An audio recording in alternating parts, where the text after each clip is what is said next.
Hello hi ଜୟ ଜଗନ୍ନାଥ ସାଙ୍ଗମାନେ।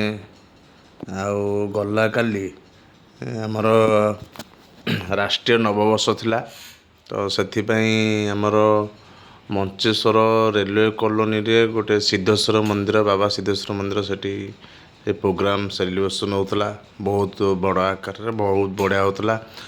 ତ ସମସ୍ତେ ପିଲାମାନେ, ଛୋଟ ବଡ଼ ପିଲାମାନେ ସେଥିରେ ଯୋଗ ଦେଲେ, ନାଚିଲେ ମଧ୍ୟ। ତ ବହୁତ ବଢ଼ିଆ ପ୍ରୋଗ୍ରାମ୍ ହେଲା। ତ ଆମେ ବି ସେଟାକୁ ଏନ୍ଜୟ କଲୁ, ଯେହେତୁ ରାଷ୍ଟ୍ରୀୟ ନବବର୍ଷ।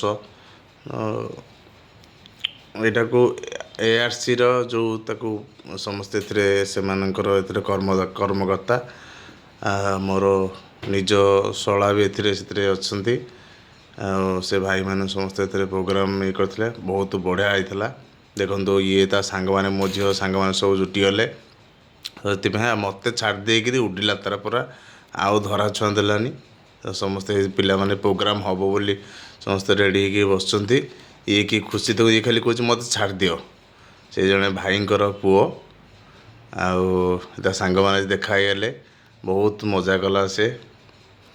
ଏମିତି ସବୁ ଇଏ ବା ଝାଳମାଳ ହେଇକି ଓଦା ହେଇଯାଇଛି। ପିଲାମାନେ ପୁରା ବଢ଼ିଆ ନାଚିଲେ ସବୁ, ସଂସ୍କୃତି ସୁରକ୍ଷା। ଆଉ ଦେଖନ୍ତୁ ସାଙ୍ଗମାନେ, ବହୁତ ଜାଗାରେ ସେଲିବ୍ରେସନ୍ ହେଇଥିବ। ଗଲା କାଲି ମାନେ ମାର୍ଚ୍ଚ 19 ତାରିଖରେ ଥିଲା। ତ ମୁଁ ଟିକେ ଭିଡ଼ିଓ ଅପଲୋଡ଼ କରିବା ମୋ ଡେରି ହେଇଗଲା। ତା ସାଙ୍ଗମାନେ ସବୁ ଜୁଟିଗଲେ, ଫଟୋ ଭିଡ଼ିଓ କରାହେଲା। ତା ସହିତ ଘମାଘୋଟ ମାଡ଼ ଗୋଡ଼ ଟିକେ ଲାଗିଲେ ସେମାନେ, କନ୍ଦାକରା ବି ଟିକେ ହେଲା। ସମସ୍ତେ ବହୁତ ମଜା କଲେ। ଲାଷ୍ଟରେ ସେମାନେ ସବୁ ମିଶିକିରି ନାଚିଲେ। ସମସ୍ତେ ସବୁ ଯେତେବେଳେ ପ୍ରୋଗ୍ରାମ୍ ସରିଗଲା, ତ ସେମାନେ ସମସ୍ତେ ମିଶିକିରି ସବୁ ଛୁଆଙ୍କୁ ଡକା ହେଲା। ଯେଉଁମାନେ ପ୍ରୋଗ୍ରାମ୍ରେ ନାଚୁଥିଲେ ସେମାନଙ୍କ ବାଦ୍ ଏମାନେ ସବୁ ଛୋଟ ଛୋଟ ପିଲାମାନେ ଥିଲେ, ସବୁ ନାଚୁଥିଲେ। ସେମାନେ ସବୁ ମିଶିକିରି ବହୁତ ଖୁସି ହେଲେ ସବୁ। ସେ ଯେତେବେଳେ ସମସ୍ତଙ୍କୁ ଛୋଟ ପିଲାଙ୍କୁ ଡକା ହେଲା ଷ୍ଟେଜ୍ ଉପରକୁ, ସେ ଭାଇ ଆମର ଜଣେ ଡାକିକିରି ଇଏ କଲେ, ବହୁତ ସେମାନେ ଆସିକି ଖୁସି ହେଲେ।